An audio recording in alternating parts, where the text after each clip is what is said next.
All right, week 1 here in college football. Really fun one. On Thursday night, it'll be at 7 p.m. on ESPN. Florida travels to number 14, Utah, and this line has moved a lot. But currently, sitting at Utah being a 6.5-point favorite. Ted, this was a fun game between these two teams last year. I I I think it certainly makes a big difference that this one is in Salt Lake City. But the big question remains, will Cam Rising play or not? And I don't know what to think about this football game until we know if he is or isn't. Right. Um, I operate off of what I have seen from Cam Rising previously. I know nothing about his injury now and where he sits or what their thoughts are, but I know that dude's a stud. I know he wants to play. I know he's tough as hell. I would slide my money over to the section that says Cam Rising's playing in this football game.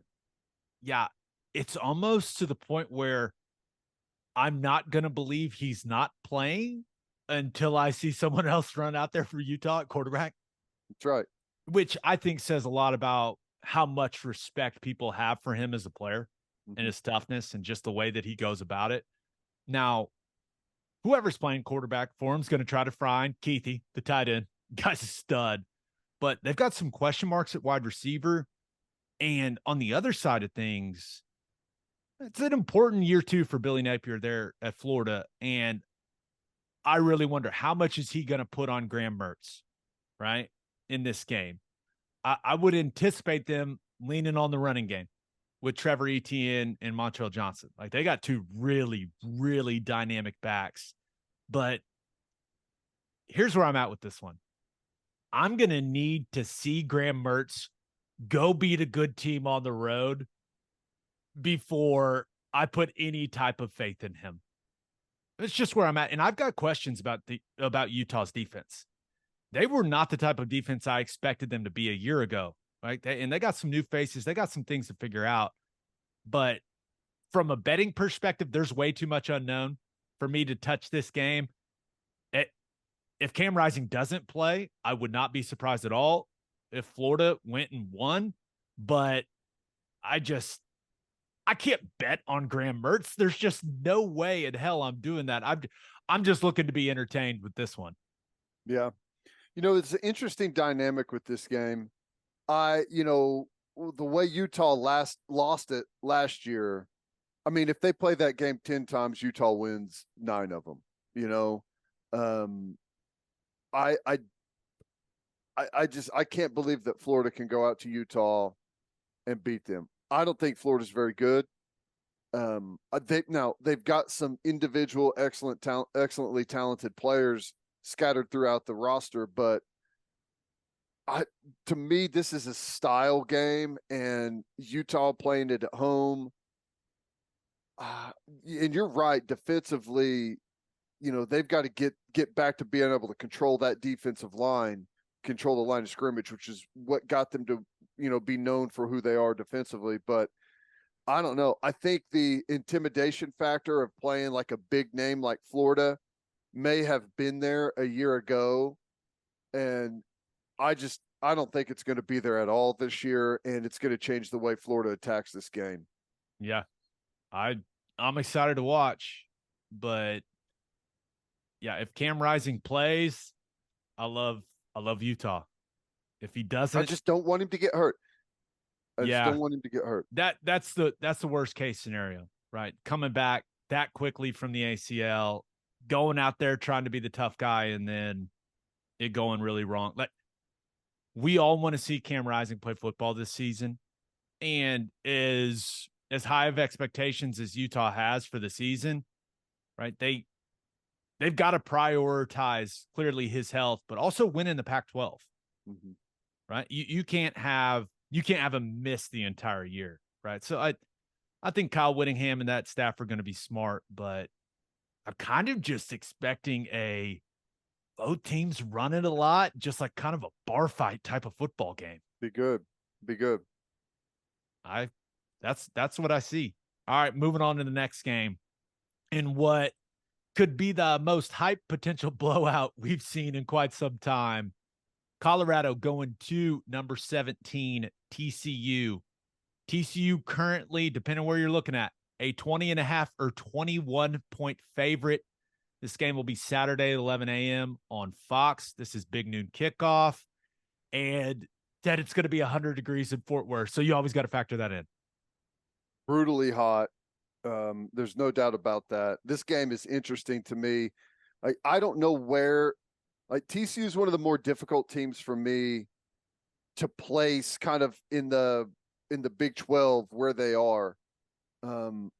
They lost some players, there's no doubt, but they return a lot of really good players too. I don't overthink this.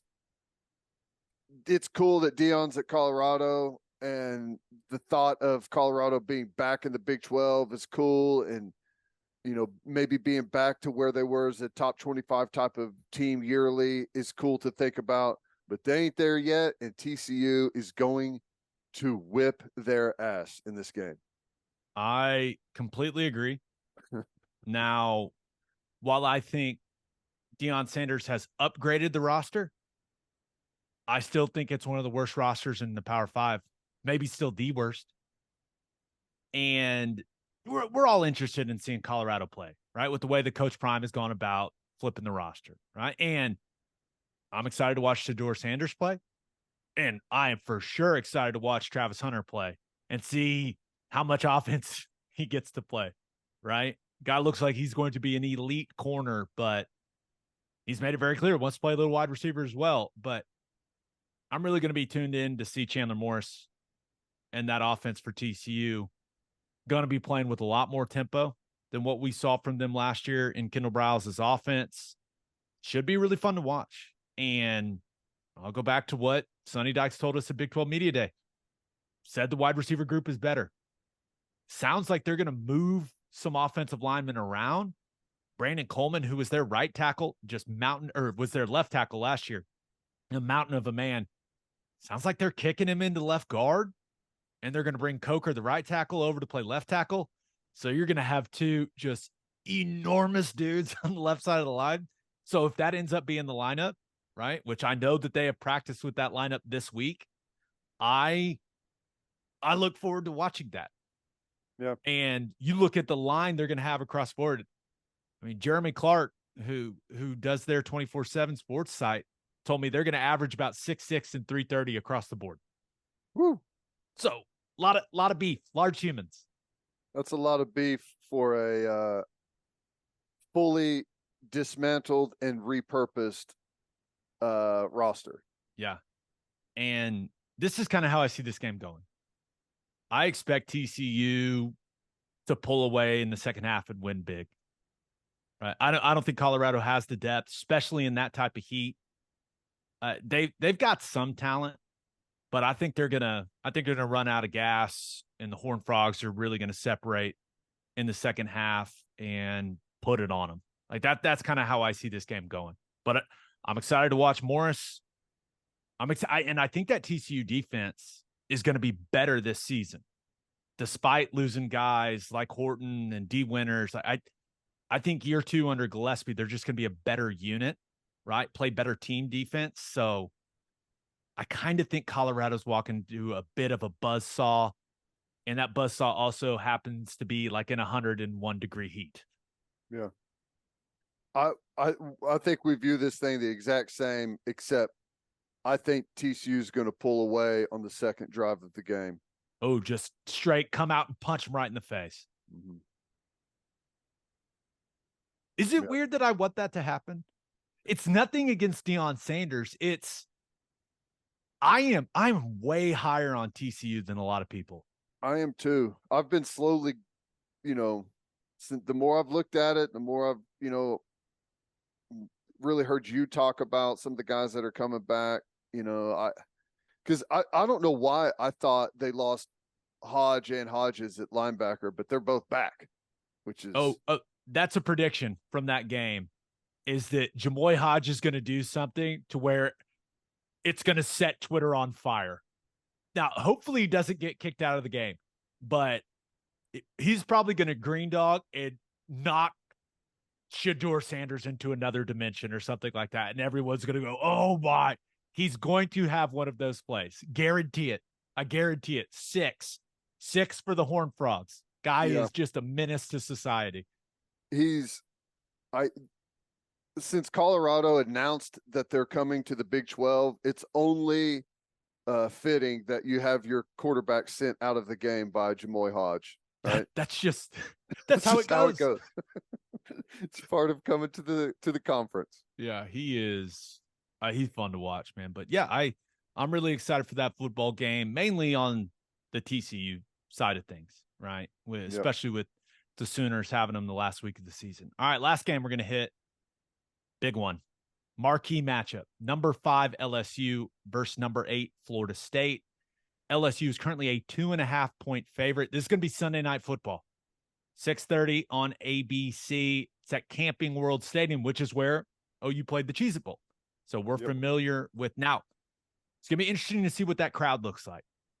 You got to imagine with how big of a game it is and the way that LSU fans travel that it's going to be 50-50-ish or at least close to it. But it was a heavy Florida State crowd when we went there for the bowl game. But I'm not entirely sure how the ticket distribution went, but I expect it to be a more balanced crowd. I expect it to be a volatile situation is what I expect.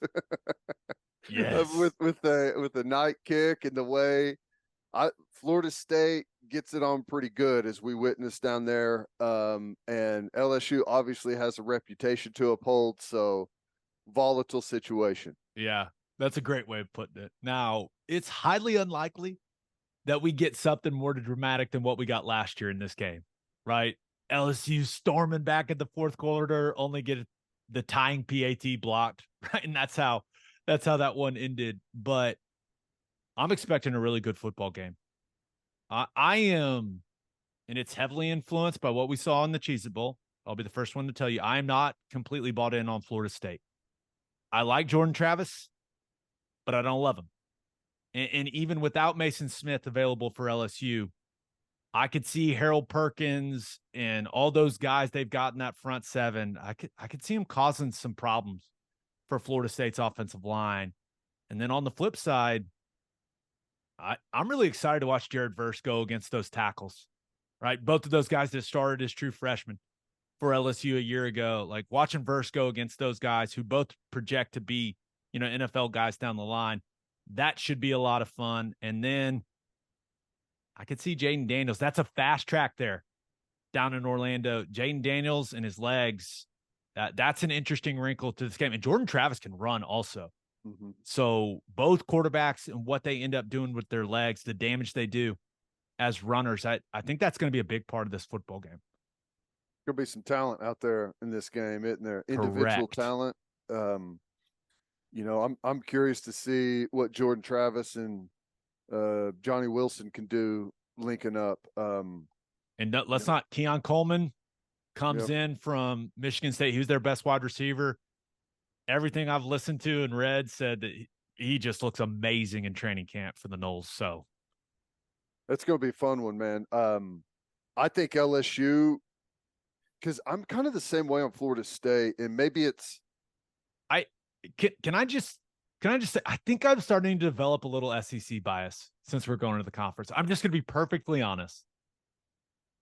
I hadn't thought of that. Because I looked at it and I was like, LSU, they're just going to be more talented. They're just going to be bigger and more physical. That was something that popped into my head as I was thinking about this football game. And I don't know where that came from. Well, maybe I just haven't recognized my SEC bias yet, but I think for me, it has more to do with not being very impressed by Florida State in the bowl game. Yeah, I'm with you. And maybe that's a dumb thing to do, but a lot of their really good individual players, I was just like, okay, good, not great. Jared Verse, good. First round, maybe he's got some of those plays that are just so good that you say there's not very many guys that could do that, but I didn't see that on a snap in, snap out basis from him. So I don't know. Give me LSU though if I have to pick. Yeah, I'm with you. I like LSU -2.5. And I would just say, with all the talent that's going to be on the field, I think we can all agree. Please don't let it come down to field goal kicking again. I know.